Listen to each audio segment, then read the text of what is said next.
welcome back to my channel, Currently Reading. So I just finished today, a couple hours ago, Mud, Rocks, Blazes by Heather Anderson.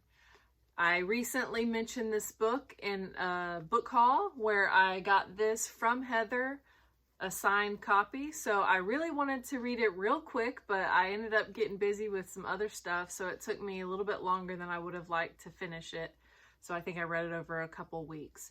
But I just finished it today and I highly recommend you checking this out. It's about her Appalachian Trail fastest known time attempt back in 2015. So Heather is known really well in the thru hiking community for her hikes. She was the first woman to hike the calendar year Triple Crown. So that means hiking each of the long trails, the Appalachian Trail, Pacific Crest Trail, and the Continental Divide Trail in 1 year. I think she actually ended up doing it in like crazy, like 10 months or less, I believe. She also set the Pacific Crest Trail fastest known time record. She's hiked all of the 3 major trails 3 times now. So she's a triple crowner. I know there's a lot of lingo in the thru hiking community you might not be familiar with, but since I am a thru hiker as well, I've actually got my Appalachian Trail map right here. I know you can't see it very well, but I just figured that would be nice to display. And special enough, this coming April is my 10-year anniversary of my start date of thru hiking the Appalachian Trail. So I feel very nostalgic, very sentimental lately, and I thought this was perfect to read. You know, it just came out this spring, and I thought it would be perfect to read for my 10-year anniversary. I ended up buying a copy to send to my hiking partner who lives in Montana. So she just recently got this, and she's actually going back on to the AT this year as well to hike it again. She's a triple crowner herself, and so she's going to be hiking the AT again 10 years later from her first time where I met her on the AT. So I'm looking forward to joining her for a little bit throughout the way. Hopefully I'll be able to go out and send her off on Springer Mountain in Georgia. So, but back to the book. So in this book, she documents her time hiking the Appalachian Trail, her second time on the trail, I believe 12 years after her first thru hike in 2003, when she was 21. That was her first backpacking experience as well, and her first thru hike. And so she's returning back to the AT in 2015, after she had already done the Triple Crown at that point, and then she had done the Pacific Crest Trail fastest known time. So in this book, she documents how she was really wrestling with doubts and, you know, imposter feeling of, you know, that the PCT was a fluke, like she wouldn't be able to do it again. She never felt like an athlete growing up. She was very insecure, I guess, about her body and her abilities. And so she really wanted to prove that she could do it again, and push her body to do something big like that again. And she quickly found out on the PCT, or the AT, sorry, that she wasn't going to be able to follow her own itinerary, her own plans. So she kind of quickly threw that away because she wasn't doing the miles she had wanted to. She obviously thought about quitting many times, but persevered and kept going and decided to just hike, you know, to the point of fatigue, to the point she couldn't go any further, and to just do her best. She said, you know, I just want to do my best and we'll see what happens. So she kept going. So she started in Maine, which is a little unusual. Most people go northbound from Georgia. So she went southbound from Maine on down in August of 2015. So, so she was going for the self-supported record, which means that she still had to get her own food. She sent herself packages along the way, and that's what provided her, you know, shoes and socks and food along the way, instead of being supported, which means you would have like a crew with you to like meet you at road crossings so you could carry a lighter pack and have food prepared for you, making it a little bit easier, right? To do big miles.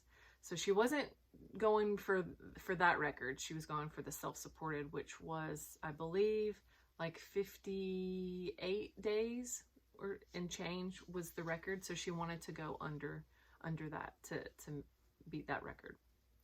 And so along the way, I mean, I've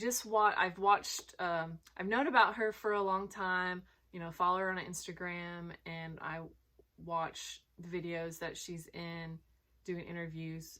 She just did with Mountaineer Books, who is her publisher, did a launch stream. And so I watched that the other day, and when Jennifer Farr Davis was interviewing her, and she talked about how she didn't write any notes and she didn't keep a journal for this. And I thought that was incredible because I wrote, a journal on my through hike, and I just can't believe that she could remember in such detail how she describes her hike in this book, especially like years after the fact, right?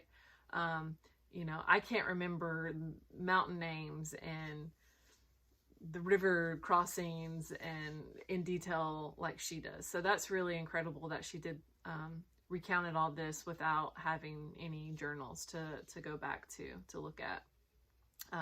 But I'd say the biggest, obviously this book is her documenting from Maine to Georgia. And so a lot of it is about the trail itself, the mountain she's going up and down, and the terrain, and being hungry, and hiking through the rain, and people that she meets along the way. That's normal. But she also, I think, is a lot more personal in this book than her previous book, Thirst, about her PCT FKT. So she really talks about her insecurity. She talks about her relationship with her mother, who had a stroke before she started this hike. And she really goes in to her kind of self journey. So she basically, besides wanting to prove to herself, she really went to the trail to answer questions. And she talks about how that's how she works through things, is to hike. And so she really wanted some questions answered through the journey, and got answers to questions she wasn't even expecting. So spoiler, I guess, later in the book, when she's probably in Southern Virginia, North Carolina area, she really finds her self-love. She had always been, really hard on herself and didn't love herself. And so she finally saw the power in her and realized that when she had first got on the trail in 2003 to hike the AT, that she became a niche, which is her trail name. And she kind of left Heather behind. And so she was really finding that she was finding that Heather again, finding herself and loving herself. So that was a big part of the book. And through all her struggles, which is always like just incredible, the amount that just physically that you can put your body through, and then mentally, especially, people can relate if you're a runner, if you're anybody that challenged themselves physically and mentally, you'll be able to relate to this. And as a thru hiker myself, who definitely didn't push myself like she did, but I was an elite athlete in college, and I can pick up certain things that she says about getting to that breaking point and just pushing past that. And that's super powerful and very emotional. Like, she just sobs at the end, and I could totally relate. Like when I reached the sign on Katahdin, like I just broke down, and it makes me relive my experiences. And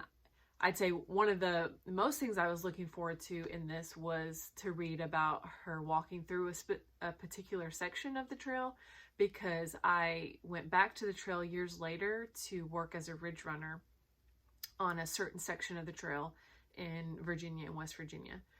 So I was just looking forward to reading just a little bit of her time just passing through that area, because that's a special area to me.